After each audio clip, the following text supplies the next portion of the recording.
اب یہ بچہ ماں کی شکم میں، ذرا تصور کریں اگر بچے کو یہ بولا جائے، انگریزوں کا یہ حال ہے کیونکہ وہ سمجھ نہیں پاتے نا، ان کنتم تعلمون، اگر تجھے علم آ جائے تو کبھی اللہ کی نافرمانی نہ کرے، اگر تجھے علم آ جائے تو دنیا کی ناچیز لذتوں کے پیچھے نہ جائے، اگر تجھے علم آ جائے تو 5 منٹ کی شہوت کی لذت کے لیے کبھی امام زمانہ کو ناراض نہ کرے، کیونکہ تجھے علم ہی نہیں ہے، تم نے پوری زندگی غلطیوں میں گزار دی، غلط فلسفہ، غلط سوچ نے لوگوں کی زندگیاں تباہ کر دی۔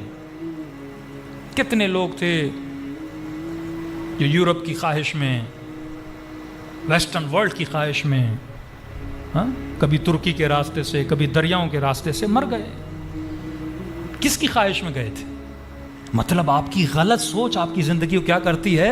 تباہ و برباد کرتی ہے۔ یہ آخری مجلسوں میں آپ کو احوالات بتاؤں گا جو جوان بڑے خواہش مند ہیں کہ ہم یورپ جائیں، ادھر جائیں، ادھر جائیں۔ معصوم فرماتے پہلے تجربہ حاصل کرو، پہلے جا کے وہاں جو رہ رہے ہیں ان کی زندگیاں دیکھو، پھر تجھے اپنے گھر کی جھوپڑی بھی اچھی لگے گی، پھر تجھے پاکستان کی لوڈ شیڈنگ بھی اچھی لگے گی، پھر تجھے یہاں کا کچرا بھی اچھا لگے گا۔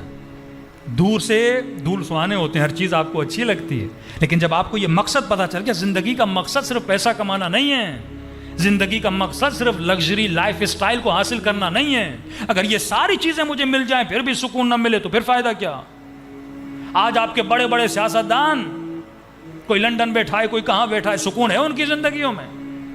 سب کچھ کمانے کے بعد، دولت کمانے کے بعد، اربوں کے فلیٹ اور جائیدادیں بنانے کے بعد بھی آج سکون کے ساتھ نہیں رہ رہے، وجود میں سکون نہیں ہے۔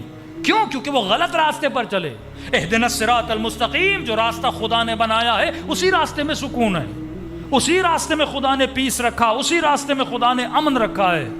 تبھی کربلا کے اصحاب تیروں اور تلواروں کے سائے میں ہیں، لیکن یہ عربی کے جملے ہیں کہ امام حسین نے فرمایا عباس کہہ دے 1 رات کی مہلت، 1 رات کی مہلت، جب مجھے پتا ہو میری زندگی کی آخری رات ہے، میں اپنی بچی کے ساتھ گزاروں گا، بیوی کے ساتھ گزاروں گا، بھائیوں کے ساتھ گزاروں گا، لیکن لشکر یزید کہتا ہے حسین کے خیموں سے تسبیح خدا کی آواز ایسے آ رہی تھی جس طرح شہد کی مکھیاں چھتے پہ آواز ڈالتی ہیں، پوری رات ذکر خدا، کیونکہ وہ عاشق تھے، انہیں وہ کی مل چکی تھی کہ ہم دنیا میں آئے کیوں ہیں، کس کے عاشق بننے آئے ہیں، اور مجھے کس کا عاشق بنایا گیا، کس کی محبت میں مجھے گرفتار کیا گیا۔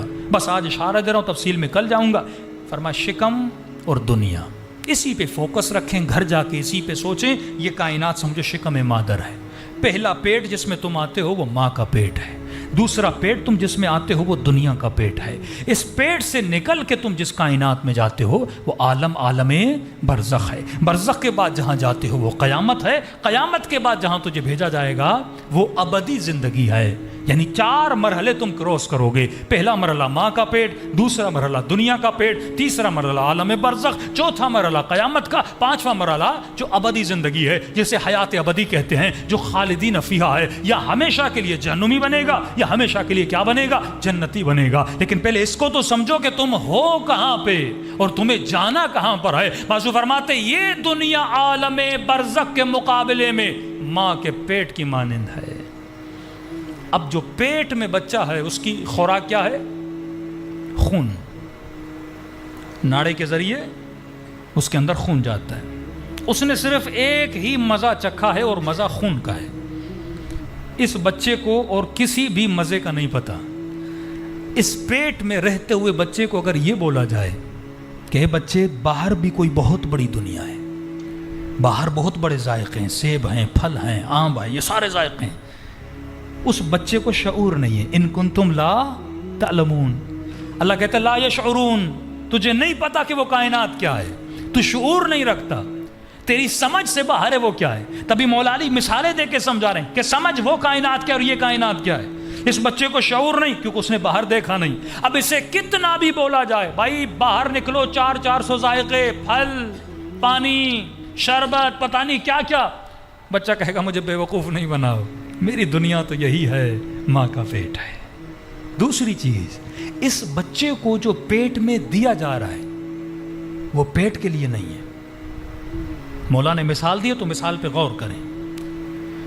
بچہ پیٹ میں گروتھ کرتا ہے، بڑا ہوتا ہے، یہ پیٹ میں جاتا کیوں ہے؟ ایک لمیٹڈ ٹائم کے لیے، 9 منتھ یا 8 منتھ کے لیے یا 10 منتھ کے لیے بچہ پیٹ میں ہوتا ہے۔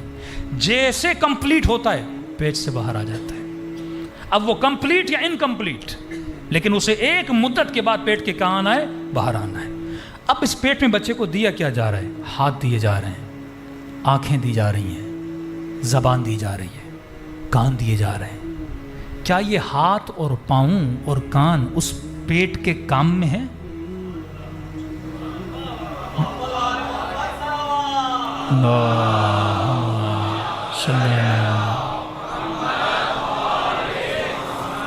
تھکے تو نہیں آپ لوگ؟ چٹپٹی مجلس پڑھنا شروع کر دوں گا، تھک گئے تو صلوات پڑھے محمد وعلیہ۔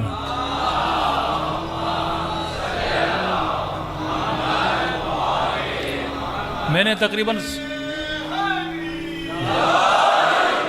100 بار سوچا کہ موضوع پڑھا بھی جائے کہ نہ پڑھا جائے، کیونکہ مشکل موضوع ہے اور اس میں پھر کشش پیدا کرنا بڑا مشکل ہوتا ہے۔ لیکن معاشرے کی ساری برائیوں کو دیکھنے کے بعد، پاکستان ہو، اب میں امریکہ تو نہیں گیا لیکن یورپ، UK، افریقہ، سارے مومنین کا حال دیکھنے کے بعد یہی مجھے سمجھ آیا کہ لوگوں کو پتہ نہیں وہ دنیا میں آئے کیوں۔ واللہ اگر آدمی کو پتہ چل جائے، فرمایا من عرف نفسہ فقد عرف ربہ، ہم نے ابھی تک خود کو نہیں پہچانا، خود کو ضائع کر رہا ہے یہ جوان، اسے پتہ ہی نہیں ہے دنیا میں آیا کیوں ہے۔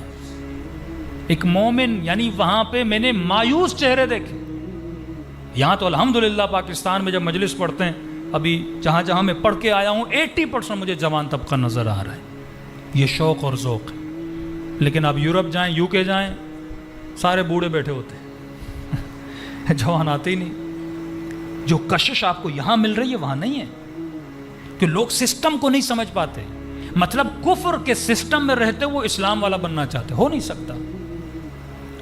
جو بیسک ہے اسلام کی سسٹم کی، اگر آپ کو وہ سمجھنا ہے، اللہ کی سب سے بڑی امانت انسان کی اولادیں تباہ و برباد کر دی لوگوں نے۔ سید فیملیاں میں نے دیکھی، 14-15 سال کی بچیاں، دوپٹے انہوں نے اتار دیے۔ اب کہتے ہیں مولانا ہم نے تو بڑی کوشش کی۔ کیا کوشش کی تم نے؟ تو دن رات پیسے کے پیچھے لگا رہا، تو لگژری لائف کے پیچھے لگا، مل گئی نا سب چیز، اب سکون ہے بڑھاپے میں تمہیں؟ کیا منہ دکھاؤ گے قیامت میں؟ اب سنو مولا علی کے جملے۔ مولا فرماتے ہیں یہ پیٹ میں جو اس بچے کو ہاتھ دیے، پیٹ کے لیے دیے، کسی کام کے نہیں، فالتو ہیں۔ پیٹ میں آنکھ کام کی نہیں، کیا دیکھے گا وہ؟ پیٹ میں کان کام کے نہیں، کیا سنے گا وہ؟ جو اعضاء اس کو پیٹ میں دیے گئے وہ پیٹ کے لیے نہیں تھے، وہ دنیا کے لیے تھے۔ جو چیزیں وہاں بن رہی تھیں وہ پیٹ کے لیے نہیں تھیں، وہ دنیا کے لیے تھی۔ اسی طرح تو دنیا میں اللہ تجھے جو کچھ دیتا ہے وہ دنیا کے لیے نہیں دیتا۔